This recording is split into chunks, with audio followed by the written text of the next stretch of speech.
Olá, boa tarde a todos. Hoje é hoje é dia 28 de abril, que é considerado o Dia Mundial da Saúde e Segurança no Trabalho pela Organização Internacional do Trabalho. Esse dia, ele foi instituído em 2003 como uma homenagem às vítimas de uma explosão ocorrida em 1969, nos Estados Unidos, que matou 78 mineiros. Nessa data, são celebrados eventos em todo o mundo para conscientização dos trabalhadores quanto aos riscos de acidente de trabalho. Então, pensando nisso, né, eu sou a professora Fabiane, eu pensei em fazer uma homenagem para esse dia. E além desses trabalhadores que morreram em 69, ainda hoje a gente tem muitos trabalhadores que continuam morrendo diariamente, perdendo suas vidas, né? Então, através desse vídeo, eu gostaria de fazer uma homenagem para esse dia e falar sobre um pouquinho sobre as questões de segurança, questões atuais, que foram levantadas por alguns colegas de profissão. Tá legal? Quem vai estar com a gente hoje é o professor Luiz Carlos de Miranda Júnior. Ele é engenheiro ambiental, engenheiro de segurança do trabalho, professor na Unicamp e presidente da ABHO. E já, né, iniciando, eu gostaria de agradecer muito pela disponibilidade dele em realizar esse vídeo aqui com a gente. Muito obrigada, professor. Eu que agradeço, Fabiane. E a gente vai começar com algumas perguntas, né, que o pessoal enviou. A Edilane, técnica em segurança do trabalho, daqui de Limeira mesmo, ela perguntou: tivemos grandes atualizações nas normas, né, principalmente de 1 a 9, por enquanto.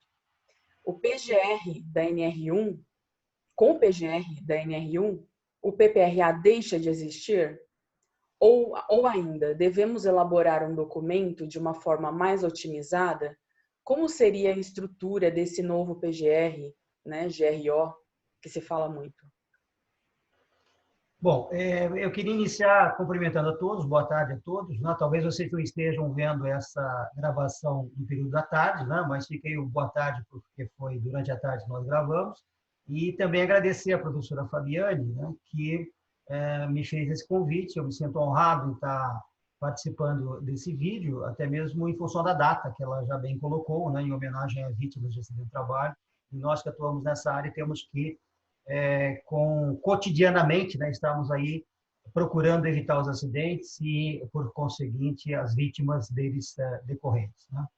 Muito bem, focando essa primeira questão, né, da Edilane, né, eu diria o seguinte: na verdade, essas grandes modificações que nós estamos tendo nas normas regulamentadoras, elas estão sob júdice. Né? Eu ainda ontem recebi uma decisão de um juiz, né, que acatou um posicionamento, uma solicitação, né, do Ministério Público do Trabalho, suspendendo toda e qualquer alteração de todas as normas regulamentadoras feitas até então. Eu começo com essa colocação só para que todos percebam o aspecto bastante de judicialização, né? Ou seja, bastante com cunho legal que nós estamos vivendo em relação a essas alterações. Né? Sem entrar no mérito de que, certamente, nesse processo, que está sendo muito mais célere do que processos de revisão anteriores em outras normas, como, por exemplo, eu mesmo participei da revisão da NR10 no passado, que foi alguma coisa muito mais lenta, né, muito mais cuidadosa, sem entrar nesse mérito que realmente esse processo desenvolvido nesse governo pode estar causando algumas questões aí que não sejam, digamos, as melhores decisões, o fato é que, na minha visão, nós carecíamos já há muito tempo de uma reformulação em várias normas regulamentadoras. Né? E me parece que as reformulações que estão ocorrendo até então, repito, não são perfeitas, mas elas acabam indo ao encontro, né? Dessas alterações e dessas modernizações que nós precisaríamos ter. Então, eu, particularmente, eu acho que é um desserviço, né, as entidades ficarem questionando ou buscando a anulação geral dessas revisões. Eu acho que se existem pontos específicos a serem melhorados, esses pontos deveriam ser os pontos abordados, e não você desmerecer um trabalho como um todo, que em boa parte, pelo menos na minha opinião, vem sim trazer aspectos positivos. Desculpa essa introdução tanto quanto ampla, mas eu acho importante a gente colocar isso. Eu quero crer que essa decisão do juiz venha a cair, né? Ela é uma decisão em primeira instância, eu acho que nas instâncias superiores ela vai cair, mas de qualquer maneira é algo que a gente tem que conviver. Eu recebi isso ontem, se eu não me engano, essa decisão foi do dia 22 ou 23 agora desse mês, né? Bom, dito isso, vamos lá à modificação da NR1, né? A NR1 ela pretende ser uma NR guarda-chuva, digamos assim, né? Onde ali estão os parâmetros básicos a serem seguidos em todas as outras normas regulamentadoras, né? E, particularmente, os parâmetros relacionados à gestão como um todo. E aí eu acho que ela é muito feliz quando ela traz exatamente uma visão bastante alinhada com os sistemas de gestão que a gente já tem no mercado, né? Como, por exemplo, a ISO 45001, né? Que, de certa forma, é a sucessora da OSA 18001. Né? Então, agora, a ISO 45001 nada mais é do que uma norma de gestão focada em segurança e saúde. E os conceitos todos que foram trazidos para a NR1 são exatamente muito alinhados com a 45001. Né? Então, quando você fala no GRO, no gerenciamento de riscos ocupacionais, você está falando de uma maneira genérica. Você não está dizendo, olha, são riscos ambientais, riscos de acidentes, riscos ergonômicos. Não. A obrigação das empresas, né, é que, a partir dos seus profissionais que atuam na área de segurança e saúde do trabalho, mas também de todo e qualquer profissional, né, que tenha sob sua responsabilidade processos e pessoas, a responsabilidade é você identificar, tá certo? Avaliar e tomar medidas a respeito de todos os riscos ocupacionais aos quais os trabalhadores são expostos. Então, esse gerenciamento de risco ocupacional é algo extremamente amplo e que vai englobar tudo aquilo que existe nas normas regulamentadoras e que estão muito direcionados a determinadas áreas do conhecimento. Então, por exemplo, eu vou ter que tratar de ergonomia aí dentro, eu vou ter que tratar dos famosos riscos ambientais que antes, né, estavam diretamente ligados lá ao PPRA, na NR9, eu vou ter que tratar dos riscos de acidente, dos riscos psicológicos, enfim. É a obrigação das empresas de tratar de todos os riscos aos quais os trabalhadores são expostos. A partir do quê? A partir do programa de gerenciamento de riscos. Para que a coisa não fique etérea, né? Uma gestão se materializa nas organizações exatamente a partir de programas, de ações. Né? Então, o que se preconiza nessa norma é que os programas de gestão de riscos sejam elaborados. Então, quando a gente fala que vai desaparecer o PPRA, vai, sob o ponto de vista de como ele era proposto, né? Na norma regulamentadora 9, ele desaparece. Mas, na medida em que ele tem que fazer parte da NR1, ele vai ser um programa de gerenciamento de riscos, um PGR, no caso especificamente, voltado aos mesmos riscos ambientais que eram tratados na NR9, ou seja, riscos físicos, químicos e biológicos. Portanto, em termos de nomenclatura, o PPRA desaparece, mas em termos de objetivo, não. Muito pelo contrário, se a gente olhar o corpo da NR1, ela fala exatamente em todas aquelas itens técnicos, né, ou passos técnicos que já eram preconizados na NR9. Né? Ou seja, a antecipação dos riscos, o reconhecimento, a avaliação e as medidas de controle. Então, estão ali presentes, sendo que agora não só focadas apenas nos riscos ambientais, mas focadas nos riscos ocupacionais como um todo. Então, minha opinião, só para não me alongar mais ainda na resposta, é que, sim, eu acho que a NR1 ela é muito bem-vinda.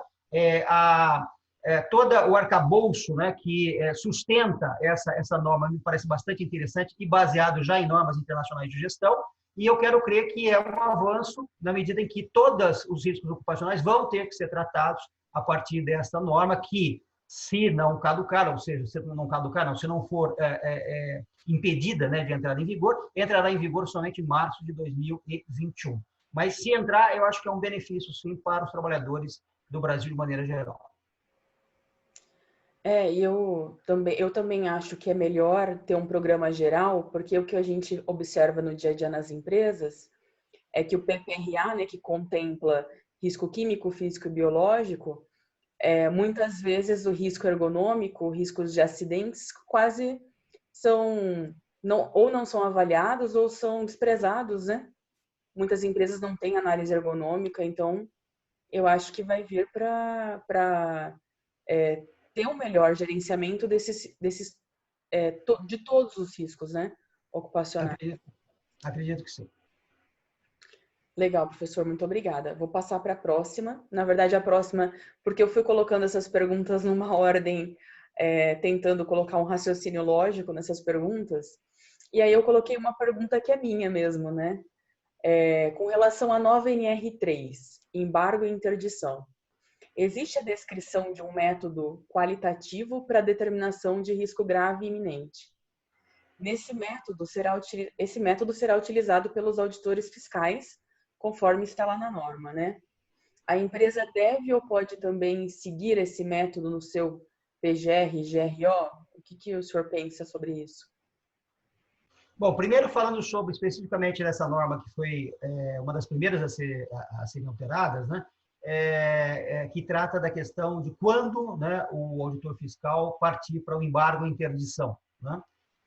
Eu, de novo, acho que foi um grande acerto. Por quê? Porque essa norma existia, a possibilidade já, né, desde que ela foi criada, do embargo ou interdição, mas não existiam critérios técnicos para isso, né? O critério ficava muito sob a ótica do auditor fiscal. E vejam, são milhares de auditores fiscais, né, a fazerem fiscalizações no Brasil, e cada um com um ponto de vista que pode divergir do outro colega, tá certo?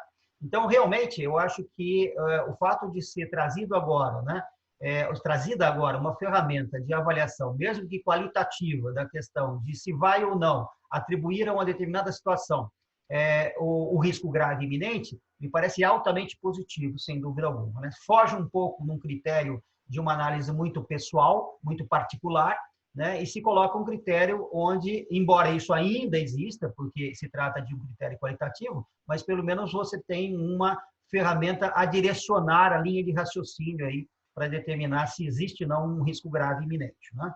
Bom, dito isso, a sua questão se direciona a se esta ferramenta que foi criada seria uma ferramenta útil e interessante para se utilizar até mesmo dentro do gerenciamento de riscos ocupacionais e dos próprios programas de riscos ocupacionais, né?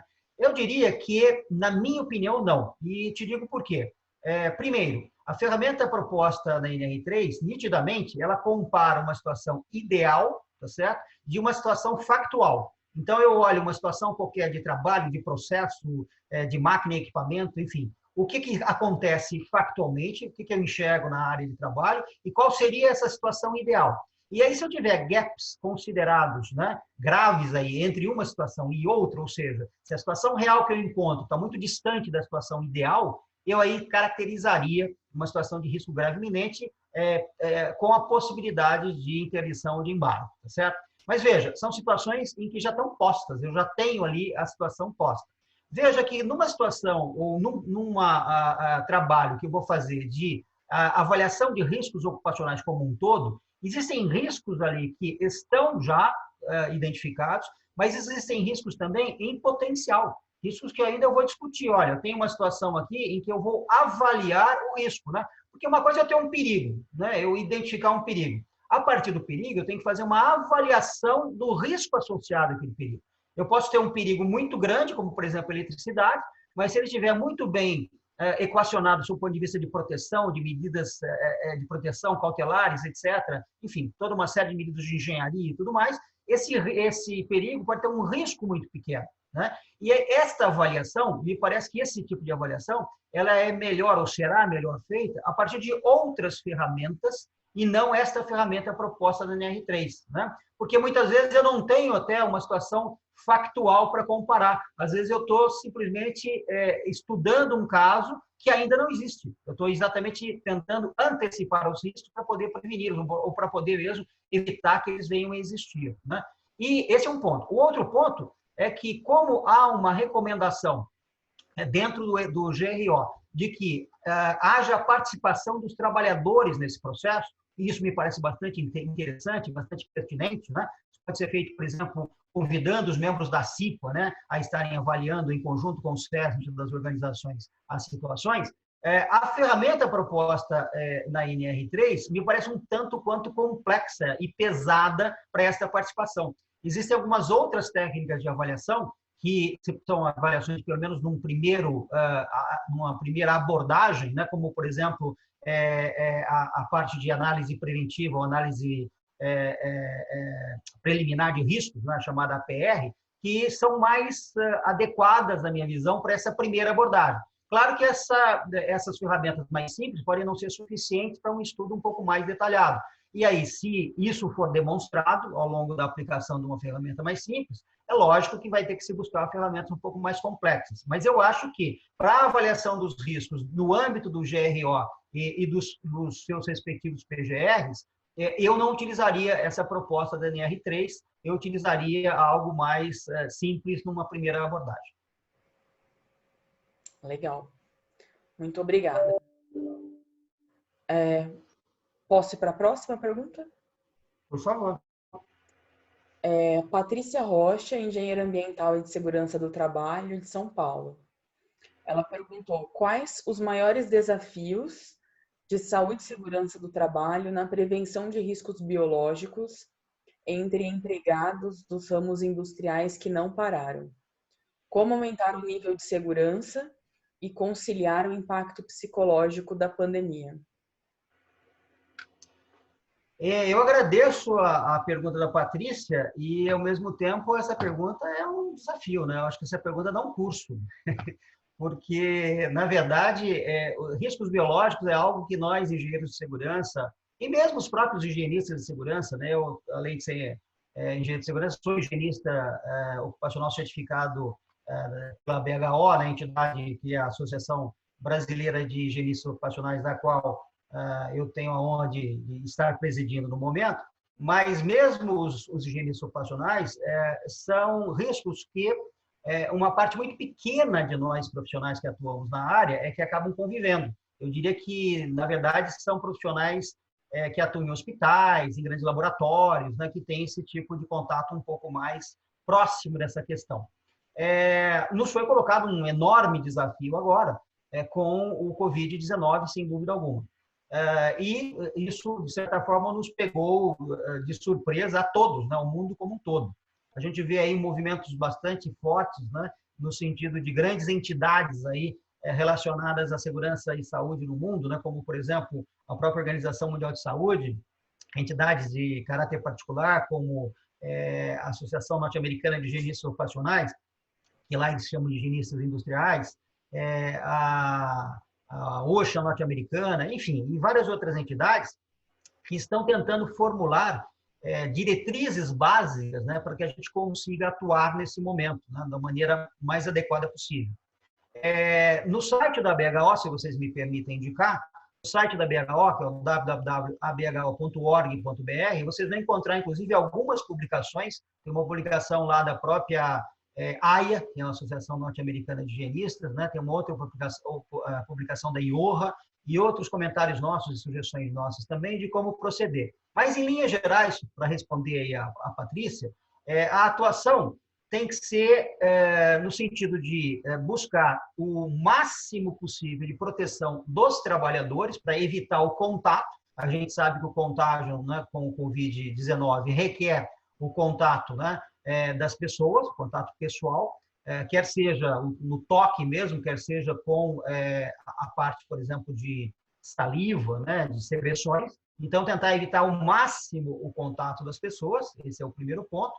E ao mesmo tempo que a gente faz isso, e a gente pode fazer isso como? Né? Redesenhando processos de trabalho, evitando aglomerações nos ambientes de trabalho, em lugares onde trabalhavam muitas pessoas, diminuir o número de pessoas desde que possível, né? Estabelecer critérios de higienização constante das pessoas, com fornecimento não só de água e sabão, obviamente nos sanitários, mas também de álcool gel, para que a pessoa constantemente possa estar promovendo a desinfecção, principalmente das mãos, né, no rosto, etc. Utilização de máscaras, né? E essas máscaras a gente sabe que a PFF2, né, que é o protetor facial, filtrante número 2, que é a máscara adequada para esse tipo de prevenção aí na área respiratória, né, para que o vírus não adentre o organismo a partir da respiração, ou também equivalente, né, à nomenclatura norte-americana, que é a N95, que é o filtro N95, que também está sendo aceito no Brasil, porque muitas empresas importaram, na falta do PFF2 aqui no Brasil, importaram as máscaras N95, então elas também são aceitas, né? Fornecer esse tipo de EPI aos trabalhadores, né? E muita orientação e educação. Agora, com cuidado, né, pessoal, que eu acho que nós temos a obrigação de ter. O cuidado da gente orientar sem apavorar, né? Orientar sem provocar o pânico, porque a gente vê muitas situações como a gente está vivendo agora, em que, com o objetivo de orientar, de informar as pessoas, a gente acaba gerando um pânico, né? E o pânico não vai servir para nada, quer dizer, o pânico não nos protege em absoluto. É o conhecimento e o respeito que a gente tem às regras estabelecidas que podem fazer com que a gente consiga manter os ambientes e as pessoas que trabalham nele minimamente protegidas, né? Então, só para resumir, eu acho que o nosso principal papel nesse momento, né, é nós mesmos nos informarmos cada vez mais a propósito desse tema, porque para nós acaba sendo também uma grande novidade, isso nos pegou de surpresa, então quanto mais informações nós tivermos, eu acho que maior vai ser a competência das nossas ações, tá certo? Então, o primeiro ponto é esse. O segundo, realmente estabelecer junto à organização na qual estivermos atuando, né, os processos que devemos estar alterando para garantir que haja a máxima prevenção possível de um agente que é extremamente difícil de prevenir, mas que haja a máxima prevenção possível a partir de EPIs, a partir de condições sanitárias, de higiene, etc., etc. E a terceira, não menos importante, né, é cuidarmos e participarmos sempre da forma de divulgação e comunicação das questões aos trabalhadores, para que eles estejam informados, mas, ao mesmo tempo, para evitar pânico entre eles. Eu acho que o principal papel também do SESMIT, né, e de todos os funcionários da área de segurança seria evitar essas fake news, né? Principalmente que circulam todo dia, né? Então, sempre procurar as informações das fontes oficiais, né? OMS, Ministério da Saúde. Sem dúvida. E news estão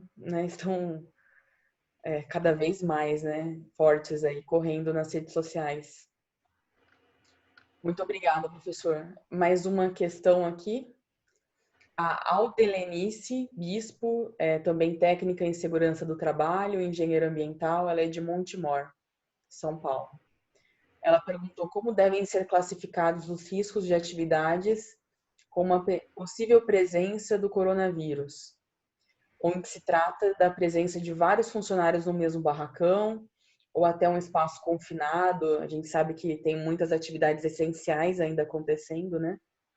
Mediante uma permissão de trabalho ou outros documentos. Como proceder nesses casos? Veja, se eu entendi bem a questão dela, eu separaria em duas fases, digamos assim, né? A primeira é como proceder no que diz respeito à questão da prevenção. E nesse sentido, eu acho que a resposta anterior já cobre bastante esta parte, né? Eu só acrescentaria, visto que a pergunta dela se direcionou a esse ponto também, se seria necessária ou não uma permissão de trabalho a propósito desta liberação, né, para que os trabalhadores estivessem naquele ambiente, né?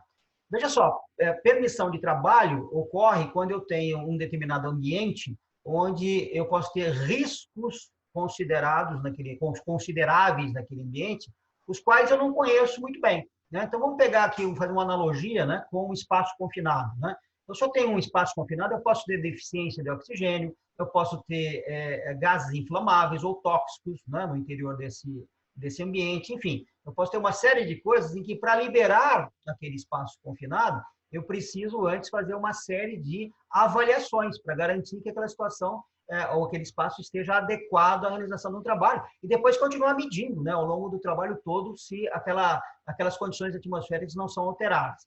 Então, veja, esta permissão de trabalho, que está lá, inclusive, exigida na NR33, né, ela é um pouco diferente disso que nós estamos vivendo agora. Por quê? Porque a gente sabe o que vai enfrentar. Nós já sabemos que existe. Nós já sabemos que o vírus pode estar presente naquele ambiente. Por quê? Porque o vírus pode estar no organismo de algum trabalhador que esteja naquele ambiente. Então, a gente já sabe a priori, certo? Então, na medida em que nós tomamos os cuidados que eu citei na resposta da questão anterior, eu acho que nós já estamos fazendo tudo de maneira, digamos, suficiente para prevenir. É claro que, infelizmente, essa prevenção não é 100%, né? A gente pode ter falhas em algum momento e possa ter algum tipo de contaminação. Mas as medidas já foram tomadas. O fato de uma pessoa entrar ali, por exemplo, na minha visão, não requer uma permissão de trabalho, tá certo? Específica. Requer, sim, que essa pessoa esteja treinada, informada e paramentada com todos os equipamentos de proteção individual para que ela possa entrar ali naquela área em que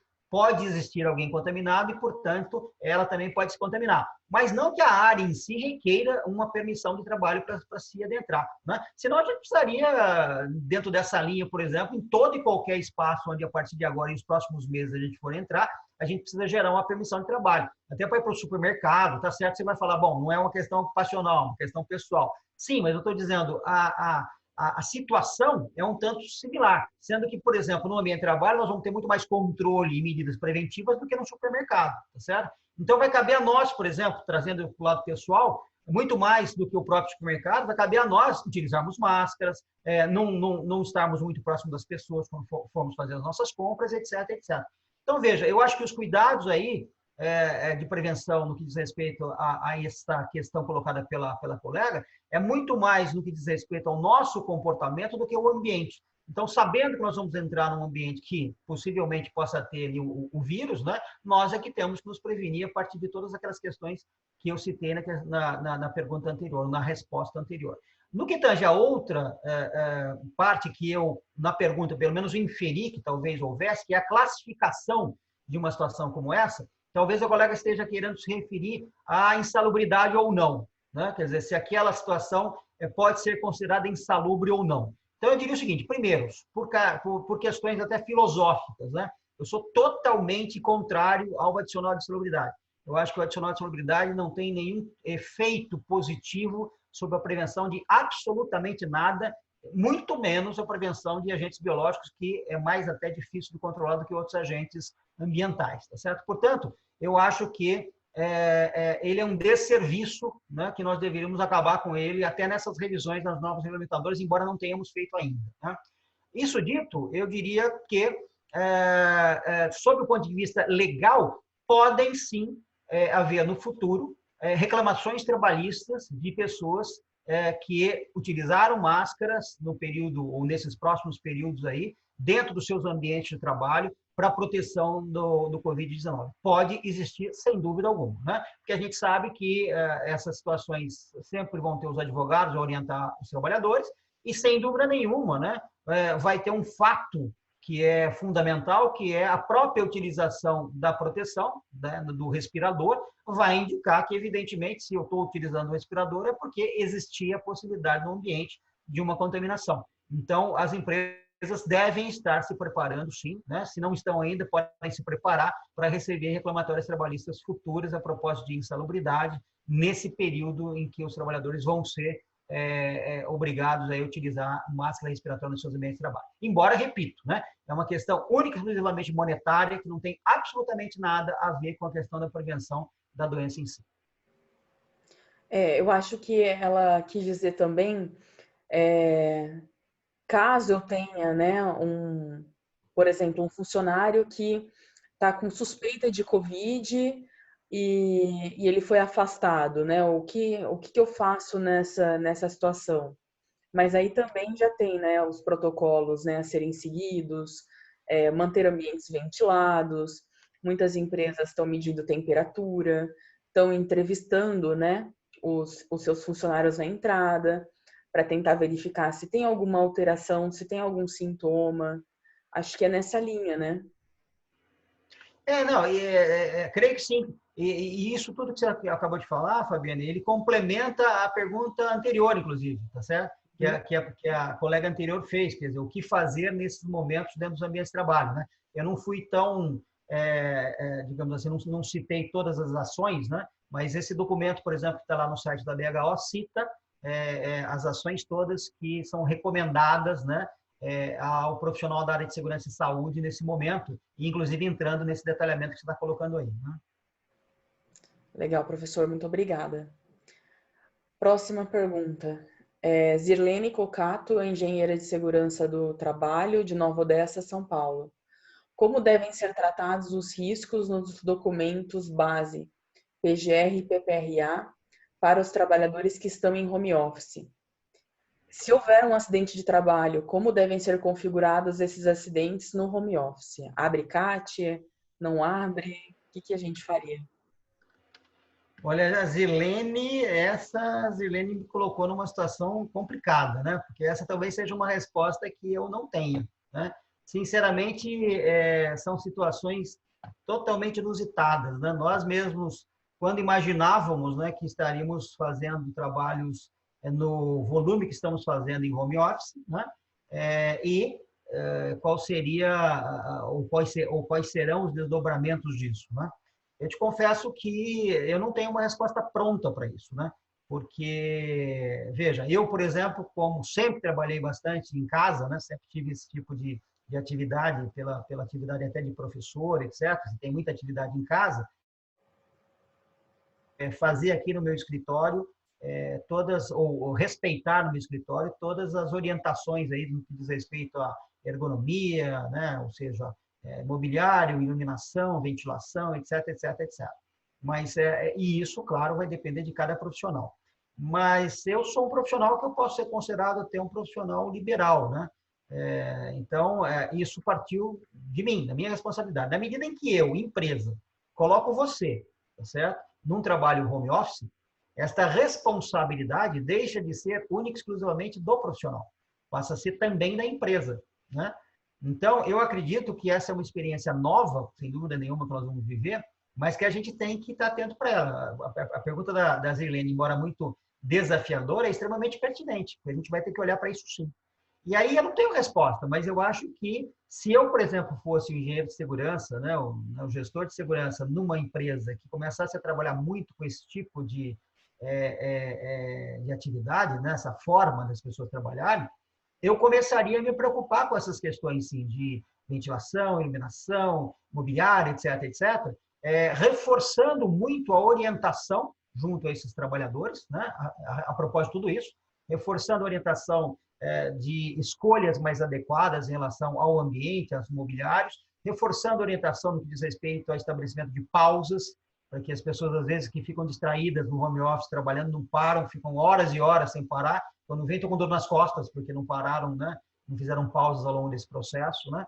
Enfim, e até mesmo, em última instância, até mesmo se prontificando a, de certa forma, auxiliar os trabalhadores na escolha dessas questões. Então, vamos supor que eu sou lá, eu tenho conhecimento, por ser engenheiro de segurança, por ser técnico, né, por ser, enfim, eu tenho conhecimento de melhores, por exemplo, mobiliários, mais adequados ao ponto de vista ergonômico. Eu posso e devo, em nome da organização, orientar aos trabalhadores, tá certo? Sobre a melhor compra desses equipamentos. E até mesmo numa última instância, e veja, eu estou aqui só no campo, digamos assim, da suposição, tá certo? Porque não existe nada real, né, que eu possa me basear nesse momento, mas até em última instância, se oferecendo a comprar esses equipamentos, né? Vamos supor que realmente meu contrato de trabalho com a empresa seja no sentido que eu vou trabalhar totalmente home office e a empresa queira garantir que amanhã ou depois não haja, né,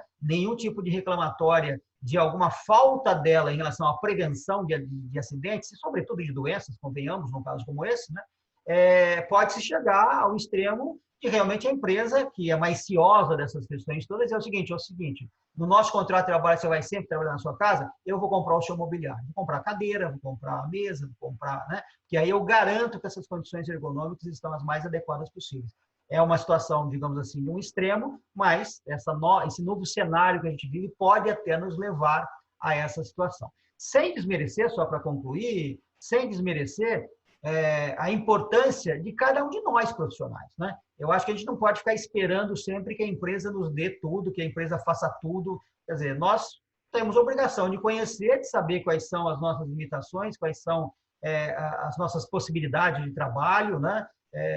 E buscar a melhor forma de trabalhar possível, com o máximo conforto, até mesmo para que a gente se sinta bem, produza mais e seja mais atrativo aí no mercado de trabalho, né? Porque uma coisa vai acontecer.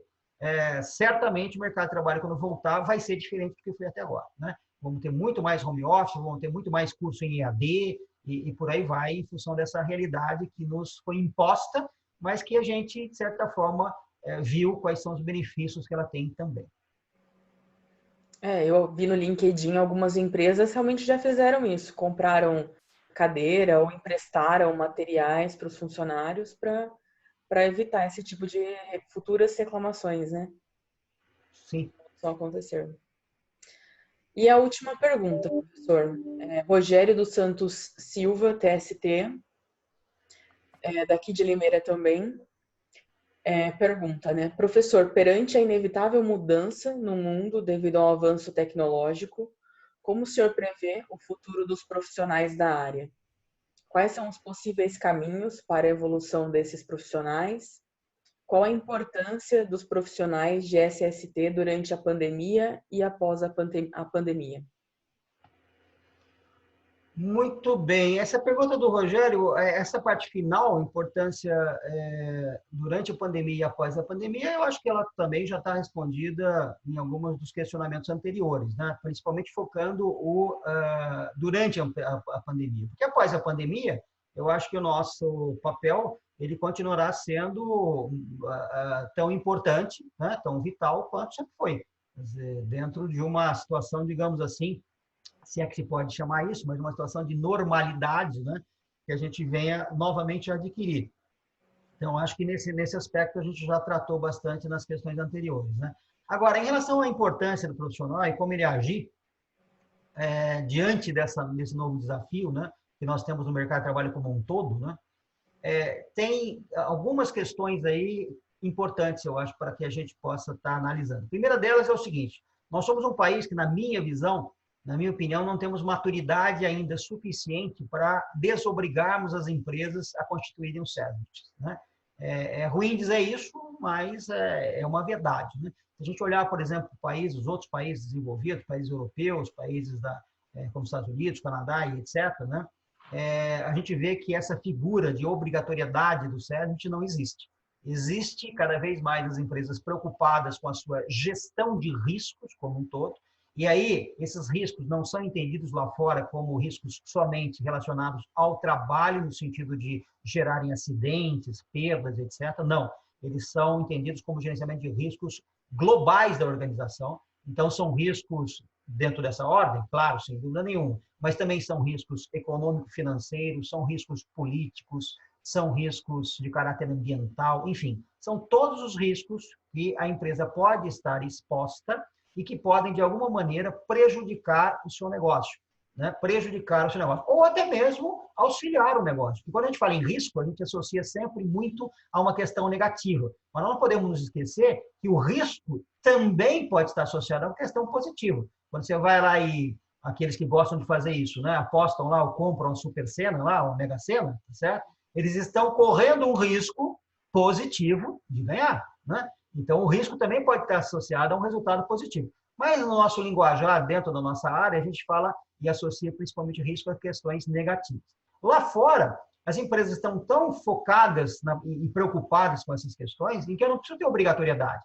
Tem lá uma área, normalmente a área gestora de riscos como um todo, e é nessa área onde está lá o engenheiro, onde está lá o médico, onde está lá o higienista ocupacional, etc. Por quê? Porque a empresa sabe da importância da responsabilidade que ela tem a respeito disso. A empresa não paga insalubridade lá fora, não existe essa figura da insalubridade, mas ela sabe que se ela causar um acidente grave, ou se ela tiver como causadora de uma doença no trabalhador, as indenizações que ela vai ter que pagar para esse trabalhador vão ser altíssimas. Então, em função disso, só tem um caminho, é a prevenção. É a prevenção adequada para que isso não venha a ocorrer. Infelizmente, no Brasil, a gente não tem essa cultura ainda. Espero que um dia tenhamos. Então, a minha visão para o futuro. Primeiro, a gente sabe que a NR4 também está aí sendo discutida a sua reformulação. E uma das questões colocadas é exatamente essa, a desobrigação dos CESMs. Eu espero que isso não passe, né? Existe uma resistência muito forte por parte da representação dos trabalhadores, né, a respeito disso, e eu, sinceramente, espero que eles consigam fazer esta posição prevalecer, porque se isso não ocorrer no nosso país, infelizmente, eu acho que nós teremos aí um aumento muito grande de acidentes e num período muito curto de tempo, porque uma boa parte das empresas que hoje mantêm os seus profissionais, mantém por obrigatoriedade, mantém porque a legislação determina, né? Bom, isso posto, a gente fica numa situação um tanto quanto estranha, que é a seguinte: bom, se eu estou numa empresa porque ele é obrigado a ter esse profissional, como é que eu posso enxergar um futuro, né, e um desenvolvimento profissional dentro dessa organização? Só tem um jeito, na minha opinião. Esqueça que você está lá por obrigação, tá certo? Esqueça que você está, por quê? Você não está lá por obrigação. O cargo está lá por obrigação. A NR4 determina que exista um técnico de segurança lá, que exista um engenheiro de segurança lá, que exista um médico lá, mas não você especificamente. Né? Então, você, para que você se faça necessário à organização, você tem que fazer, né, com que a sua forma de agir, de gerenciar as coisas, estejam alinhadas com os objetivos da organização. Eu trabalhei em várias organizações ao longo da minha vida. A última foi no setor elétrico, né? No setor elétrico, onde eu trabalhei 13 anos. E aí, quando me perguntavam, o que você faz? Qual é o seu papel dentro da organização? Tá certo? Ao invés de responder, eu cuido da área de segurança e saúde no trabalho da organização, não, eu respondia, meu papel é gerar, transmitir e distribuir energia elétrica. É para isso que eu estou lá. Tá certo? Todos os profissionais da organização, no caso dessa, né, que esse era o papel da organização, estavam lá para isso.